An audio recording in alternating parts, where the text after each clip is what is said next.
अक्षय तृतीया एक ऐसा पर्व है जो हम दीपावली की तरह बड़े ही धूमधाम से मनाते हैं। दोस्तों, अक्षय तृतीया को गर्मियों का धनतेरस कहा जाता है। वैशाख की तरह कोई माह नहीं, सतयुग की तरह कोई युग नहीं, वेद की तरह कोई शास्त्र नहीं और गंगा की तरह कोई तीर्थ नहीं, और इसी तरह अक्षय तृतीया की तरह कोई दूसरी तिथि है नहीं। अक्षय यानी कि कभी न नष्ट होने वाली तिथि, और अक्षय तृतीया को सर्वश्रेष्ठ मुहूर्त कहा गया है। शास्त्रों में इस तिथि को स्वयं सिद्ध मुहूर्त माना गया है। अक्षय तृतीया पर सुख समृद्धि के लिए सोना चांदी खरीदना शुभ माना जाता है।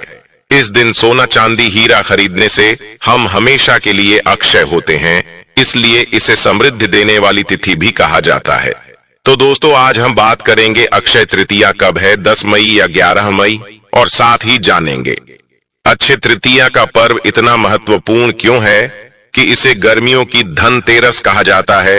इसके शुभ योग, पूजा विधि के बारे में, इस दिन क्या करें क्या ना करें, इस दिन किस चीज की खरीदारी करनी चाहिए, और इस दिन किए जाने वाले कुछ चमत्कारी उपायों के बारे में आज की वीडियो में हम आपको अक्षय तृतीया से संबंधित पूरी जानकारी देने वाले हैं। आपको कहीं और जाने की जरूरत नहीं है। बहुत शर्त यह है कि आपको वीडियो पूरा देखना है, बिल्कुल भी बीच में स्किप करके नहीं देखना है, क्योंकि आधा अधूरा ज्ञान हमेशा हानिकारक होता है। तो उम्मीद करते हैं आप इस वीडियो को पूरा जरूर देखेंगे। लेकिन वीडियो को शुरू करने से पहले आप इस वीडियो को लाइक अवश्य कर दें। दोस्तों, हमारे शास्त्रों में 3 अबूझ मुहूर्त बताए गए हैं, जिस दिन आप किसी पंडित, किसी ज्योतिष से पूछे बिना कोई भी शुभ कार्य हो, 16 संस्कार हो कर सकते हैं। सबसे पहला चैत्र शुक्ल पक्ष की प्रतिपदा यानी गुड़ी पड़वा, दूसरा विजयदशमी, तीसरा अक्षय तृतीया यानी आखा तीज का दिन, और चौथा शुक्ल कार्तिक शुक्ल पक्ष। चंद्रमा का आधा भाग इन तिथियों पर सूर्य और चंद्रमा अपनी उच्च राशियों में रहते हैं, और इन्हीं तिथियों से सतयुग हो, द्वापर त्रेता हो, इनके शुरुआत की गणना की गई है। इन्हें चिरंजीवी तिथि भी कहते हैं, क्योंकि विशेष रूप से आखा तीज को, क्योंकि अष्ट चिरंजीवियों में से एक भगवान श्री परशुराम जी का जन्म इसी दिन हुआ था। धर्म की रक्षा के लिए भगवान विष्णु ने अनेक अवतार लिए, जिसमें नर नारायण, हरिगिरी, परशुराम, 3 अवतार, पवित्र अवतार अक्षय तृतीया को ही उदय हुए। अक्षय तृतीया के दिन माता गंगा का पृथ्वी पर अवतरण हुआ था, और गंगा के अवतरण से राजा सगर के 60,000 पुत्रों को मुक्ति मिली थी। और मां पार्वती जी ने आज के दिन ही देवी अन्नपूर्णा का अवतार लेकर भगवान शिव को भिक्षा दी थी। माता अन्नपूर्णा ने इसी दिन समस्त विश्व के भरण पोषण का भार भी संभाला था। धन धान्य की प्राप्ति के लिए किए जाने वाले कनकधारा स्तोत्र की रचना भी आदि शंकराचार्य के द्वारा इसी दिन की गई थी। आज के विशेष दिन ही कृष्ण सुदामा का मिलन हुआ था, और महाभारत के अनुसार अक्षय तृतीया के दिन ही भगवान श्री कृष्ण ने पांडवों की पत्नी द्रौपदी को पांडवों के अज्ञातवास के दौरान अक्षय पात्र भेंट किया था। अक्षय पात्र की विशेषता थी कि इसमें भोजन कभी खत्म नहीं होता था। जितनी मात्रा में जितना भोजन चाहिए, चमत्कारिक ढंग से प्राप्त होता था। अक्षय तृतीया दिन ही वह खास अवसर था जिस दिन महर्षि वेद व्यास जी ने महाभारत लिखना शुरू किया था, और महाभारत में ही श्रीमद् भागवत गीता भी समाहित है। और इस दिन अगर आप गीता जी में समाहित 18वें अध्याय का पाठ करते हैं, तो इससे अक्षय पुण्य की प्राप्ति होती है। इस दिन महाभारत की लड़ाई खत्म हुई थी। इसी दिन से सतयुग और त्रेता युग की शुरुआत भी हुई थी। वहीं मान्यताओं के अनुसार इसी दिन पर द्वापर युग का समापन भी हुआ था। और इसी दिन अक्षय तृतीया के बारे में जब युधिष्ठिर ने भगवान कृष्ण से पूछा था, तो भगवान कृष्ण ने उन्हें इसके महत्व को बताया था।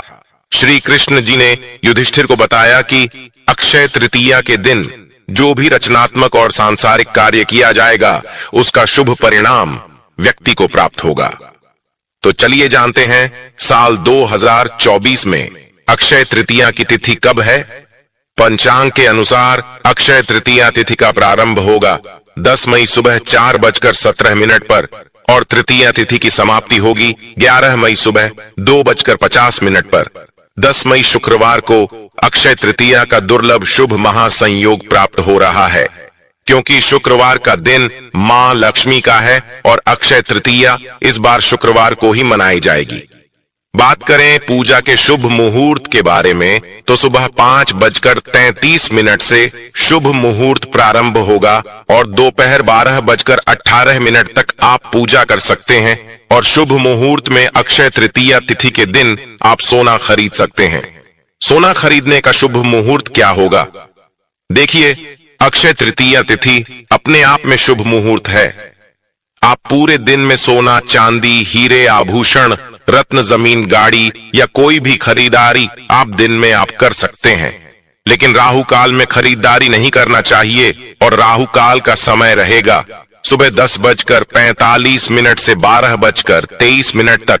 तो इस समय को छोड़कर आप पूरे दिन में कभी भी खरीदारी कर सकते हैं, कोई दिक्कत परेशानी नहीं है। पूरे दिन में जब भी आपको समय मिले आप इस दिन अवश्य कुछ न कुछ खरीदारी जरूर करें, इससे घर में सुख समृद्धि आएगी। जन्म जन्मांतर हमारे घर में सुख समृद्धि की बढ़ोतरी होगी।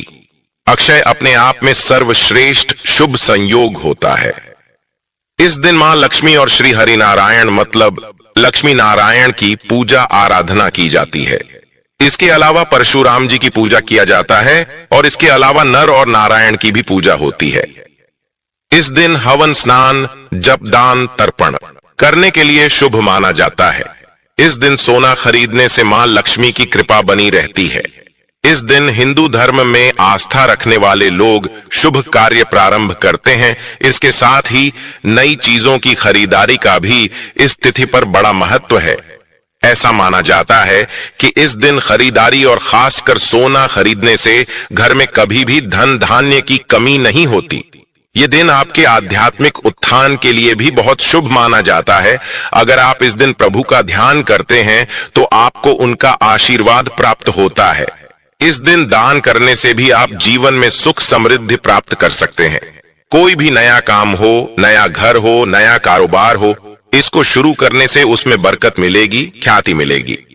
पंचांग देखे बिना ही आज के दिन कोई भी शुभ और मांगलिक कार्य जैसे विवाह, गृह प्रवेश, वस्त्र आभूषणों की खरीदारी, भूखंड, वाहन, कोई भी चीज की खरीदारी, कोई जमीन जायदाद, कोई नए कपड़े, कोई भी आभूषण, कोई नई संस्था की स्थापना, कोई समाजवादी की स्थापना, कोई उद्घाटन करना सभी श्रेष्ठ रहता है। मांगलिक कार्यों की शुरुआत के लिए अति उत्तम दिन है और इस दिन जो भी आप काम करेंगे इसमें खूब बरकत होगी। आज के दिन अपने कर्म हो, सेवा हो, दान से मनुष्य धर्म का पालन करना चाहिए। इस दिन पितरों के निमित्त कहीं पर भी भोजन दान करें। आश्रमों में आप भोजन, अनाज का दान कर सकते हैं। आप किसी गरीबों के आश्रम जा सकते, अंधों के आश्रम जा सकते हैं, वहां भोजन करा सकते हैं। तर्पण कराइए, अपने पितरों के निमित्त पिंड दान कराइए, इससे अक्षय फल प्राप्त होते हैं। आज के दिन गंगा स्नान या कोई भी तीर्थों में स्नान भी करना चाहिए। इससे जो भी आप पाप करते हैं वह समस्त पाप आपके नष्ट हो जाते हैं। दोस्तों, इस दिन जौ का दान करना चाहिए। एक मुट्ठी जौ कम से कम आप दान कीजिए। इससे स्वर्ण दान का महत्व, तो स्वर्ण तो आप दान नहीं कर सकते, तो धरती का प्रथम अन्य जौ माना गया है और जौ के दानों को स्वर्ण के दानों के बराबर माना जाता है। तो आज के दिन एक मुट्ठी जो कभी अगर आप दान कर लेते हैं तो भी स्वर्ण दान के बराबर फल प्राप्त कराता है। इस दिन आप जो इच्छा हो, पंखा, छाता, जल सत्तू, फल, वस्त्र, किसी भी चीज का दान कर सकते हैं। भूमि दान का भी महात्म्य होता है, लेकिन भूमि हर किसी के बस की नहीं होती है, तो आप कम से कम एक मुट्ठी चावल ही दान कीजिए, पर कीजिए जरूर। अक्षय तृतीया के दिन मां पार्वती नर नारायण की पूजा का विधान है और अक्षय तृतीया के दिन ही चारों धामों में से एक श्री बद्री नारायण के पट खुलते हैं। और आपको बता दूं, वृंदावन में जो बांके बिहारी जी का मंदिर है, उस दिन सिर्फ आज के दिन ही आपको श्री विग्रह के चरणों के दर्शन होते हैं, नहीं तो पूरे साल वो कपड़ों से ढके हुए रहते हैं। तो आज के दिन इसका महात्म्य है, तो खास जान जाए कि चमत्कारी तिथि है और इसका फायदा आपको उठाना है। इससे पहले किस किसने उठाया और इसका क्या महात्म्य है, तो छोटी सी कथा बताता हूं। प्राचीन काल में एक सदाचारी और देव ब्राह्मणों में श्रद्धा रखने वाला एक धर्मदास नाम का एक वैश्य हुआ करता था। उसका परिवार बहुत बड़ा था और वह सदैव बहुत व्याकुल रहता था। उसने किसी से व्रत के अक्षय तृतीय के व्रत के महात्म्य को सुना, तो जब यह भारत आया तो उसने व्रत किया, गंगा स्नान किया, देवी देवताओं की पूजा की, अपने इष्ट देवकुल देवी देवताओं की पूजा की और गोले के लड्डू पंखा जल से भरे हुए खड़े जाओगे हूं, नमक सत्तू दही चावल गुड़ सोना वस्त्र, यह सभी चीजें दिव्य ब्राह्मणों को दान किया। उसकी स्त्री को यह बात बिल्कुल अच्छी नहीं लगी और वह बार बार मना करने लगी। कुटुंब भजनों से चिंतित रहने और बुढ़ापे के कारण अनेक रोगों से पीड़ित होने पर भी वह उसके बाद से हमेशा अक्षय तृतीया करता रहा, कभी भी अपने धर्म कर्म और दान पुण्य से विमुख नहीं हुआ और यही व्यस्क फिर दूसरे जन्म में कुशावती का राजा बना अपने अक्षय तृतीय के। जो दान का प्रभाव था उसकी वजह से वह बहुत धनी और प्रतापी बना और वैभव संपन्न होने पर भी उसकी बुद्धि कभी धर्म से विचलित नहीं हुई। और इसलिए यह भी माना जाता है कि आज के दिन जो भी मनुष्य दान करता है वह पुण्य को प्राप्त करता है और उसका अगला जन्म बहुत ही पुण्यमयी होता है। साथ ही साथ यह खास दिन में आप अपने जो स्वजन हैं, जो पुत्रगण हैं, उनके द्वारा अगर कोई पाप किया गया है, जाने अनजाने अपराध है या फिर आपने स्वयं नहीं, आपके परिवार में किसी ने जाने अनजाने अपराध किया है, तो सच्चे मन से इस दिन ईश्वर से आप क्षमा प्रार्थना करते हैं तो भगवान आज के दिन सभी के अपराधों को क्षमा करते हैं और आपको सद्गुण प्रदान करते हैं। अब हम जानेंगे अक्षय तृतीया की पूजा विधि। इसके लिए ब्रह्म मुहूर्त में उठकर स्नानादि से निवृत्त होकर सूर्य नारायण को जल अर्पित करना चाहिए। अपने घर के मंदिर में आप चौकी लगाकर पूजा कर सकते हैं या अपने नजदीक के कोई भी श्री हरि नारायण के मंदिर में कलश की स्थापना करके पूजा संपन्न कर सकते। अक्षय तृतीया की पूजा आराधना में कलश की स्थापना का अत्यंत महत्वपूर्ण स्थान है।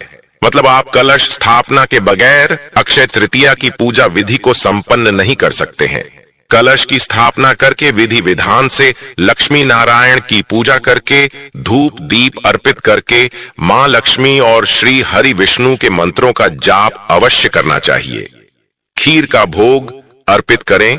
सफेद मिठाई या दूध से निर्मित मिठाई का भोग लगाना उत्तम होता है। अपने सामर्थ्य के अनुसार और सच्ची श्रद्धा भक्ति से आपको भोग लगाना चाहिए। श्री हरि नारायण आपके भोग को अवश्य ही स्वीकार करेंगे। इसके बाद आप आरती करके क्षमा याचना कर लीजिए। क्षमा याचना करना अत्यंत आवश्यक होता है, क्योंकि अगर हमारे से पूजा में कोई भी भूल चूक गलती होती है, उसे हमें तत्काल पूजा के समय पूजा आरती करने के बाद भगवान जी से क्षमा याचना मांग लेते हैं, तो हमारी पूजा में जो भी गलती हुई है, भूल चूक हुई है, उसके लिए हमें प्रभु जी जरूर क्षमा कर देते हैं। अक्षय तृतीया में दान पुण्य का अत्यंत महत्वपूर्ण स्थान है। आप किसी भी चीज का दान कर सकते हैं, जो भी आपका सामर्थ्य है उसके अनुसार आप दान कर सकते हैं, लेकिन इस दिन जल से भरा कलश अवश्य दान करना चाहिए। एक कलश में जल भरकर उसमें थोड़ी चीनी शक्कर डालकर मीठा जल कर कि किसी भी ब्राह्मण को दक्षिणा के साथ दान कर देना चाहिए। इससे आपके जीवन में सुख समृद्धि आएगी। साथ ही आपके जीवन में अगर आर्थिक तंगी है तो उससे भी छुटकारा आपको मिल जाएगा। तो अब जानते हैं इस दिन क्या करना चाहिए। दोस्तों, अक्षय तृतीया का दिन मां लक्ष्मी को प्रसन्न करने का दिन कहा जाता है। अगर इस दिन मां लक्ष्मी के मंत्रों का हम अधिक से अधिक जाप करते हैं तो इससे हमें जन्म जन्मांतर के लिए मां लक्ष्मी की कृपा प्राप्त होती है। इस दिन मां लक्ष्मी श्री हरि नारायण के पूजा पाठ करके विष्णु सहस्त्र नाम का हमें पाठ करना चाहिए। इस दिन श्री सूक्त या कनकधारा का पाठ भी कर सकते हैं। कोई भी महालक्ष्मी के मंत्र का जाप आप कर सकते हैं। महालक्ष्मी का बीज मंत्र है ओम महालक्ष्मी नमः। आप इस मंत्र का जाप 108 की संख्या में अधिक से अधिक करके अपने जीवन का उद्धार कर सकते हैं। जीवन में सुख समृद्धि और खुशियां ला सकते तो आप जरूर उस दिन इस मंत्र का जाप करिए। आपके घर के आसपास जो भी मंदिर है देवी देवताओं का मंदिर है, उनकी पूजा आराधना जरूर करनी चाहिए। दीपदान करिए। शिवालय जाकर पंचामृत से शिवजी का अभिषेक अवश्य करना चाहिए। गंगा जल से आप विशेष रूप से अभिषेक करिए, क्योंकि इस दिन शिव जी का आप पंचामृत गंगा जल से अभिषेक करते हैं तो 100 पूजा के बराबर माना जाता है। अगर आपको आर्थिक तंगी है तो आप गन्ने के रस से शिव जी का अभिषेक करें और शिव तांडव का पाठ करिए। इस तरीके से आप भोलेनाथ जी से प्रार्थना करें कि मेरे घर में मां लक्ष्मी का वास हो, स्थायी रूप से मां लक्ष्मी वास करें मेरे घर में। तो यह कार्य अक्षय तृतीया पर आपको अवश्य करना चाहिए। लेकिन ऐसे कुछ कार्य ऐसे होते हैं जो कि अक्षय तृतीया पर हमें भूलकर भी नहीं करना चाहिए। शास्त्रों में कहा गया है कि जो कर्म हम करते हैं सभी कर्म अक्षय फल प्रदान करने वाले होते हैं। जो भी हम अच्छा बुरा करते हैं वह सब कुछ संचय हो जाता है। इस दिन किसी भी प्रकार से किसी को भी कष्ट नहीं पहुंचाना चाहिए, चोरी नहीं करना चाहिए, झूठ नहीं बोलना चाहिए, सभी जीवों पर दया करना चाहिए, क्रोधित नहीं होना चाहिए, निंदा भी नहीं करना चाहिए, किसी को अपशब्द नहीं बोलना चाहिए। कोई भी कुछ भी आपसे मांगे तो अवश्य दे देना चाहिए, क्योंकि क्या पता किस भेष में आपको नारायण मिल जाए। उसे कुछ न कुछ अवश्य देना चाहिए। आज के दिन तामसिक भोजन नहीं करना चाहिए। तामसिक भोजन में लहसुन, प्याज, मांस, मदिरा, बीड़ी, सिगरेट इस तरह का कोई भी चीज आपको तामसिक भोजन ग्रहण नहीं करना चाहिए। आप सात्विक भोजन बनाकर स्वयं और परिवार को ग्रहण करना चाहिए। इस दिन शुद्ध शाकाहारी सात्विक भोजन बनाकर भगवान को भोग अर्पित करिए। उसके बाद स्वयं अपने परिवार के साथ ग्रहण करिए। इससे महालक्ष्मी श्री नारायण की कृपा आप पर सदा सदा के लिए बनी रहेगी। परिवार हमेशा सुरक्षित रहेगा, सारी मनोकामनाएं पूरी होगी, आर्थिक स्थिति मजबूत होगी, सफलता की प्राप्ति होगी। आज का दिन बहुत श्रेष्ठ है, ताकि मैं आपको एक महा उपाय बता रहा हूं। अगर आप यह उपाय अक्षय तृतीया के दिन कर लेते हैं तो मां लक्ष्मी की कृपा बरसने से आपके ऊपर कोई नहीं हो सकता है। अक्षय तृतीया के दिन माता लक्ष्मी को गुलाब का या फिर आप कमल का फूल अर्पित करिए। गुलाबी रंग के, पीले रंग के कपड़े पहनकर पूजा करें। साथ ही मोती या फिर स्फटिक की माला से आप महालक्ष्मी का कोई भी बीज मंत्र का जाप करिए। अक्षय तृतीया के दिन गणेश जी के बाल स्वरूप को घर लेकर आए और अपने घर के मुख्य द्वार पर लगा दे।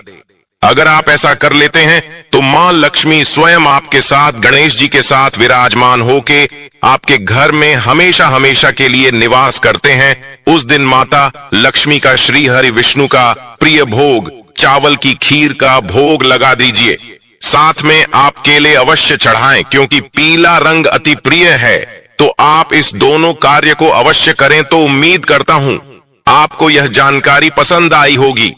पसंद आए तो लाइक कर दीजिए और ऐसे ही तीज त्योहार से संबंधित जानकारी और कथाओं को श्रवण करने के लिए सब्सक्राइब करके बेल आइकन का बटन अवश्य ही दबा दीजिए। मिलते हैं अपने अगले वीडियो में। तब तक के लिए नमस्कार। जय श्री राम। हर हर महादेव।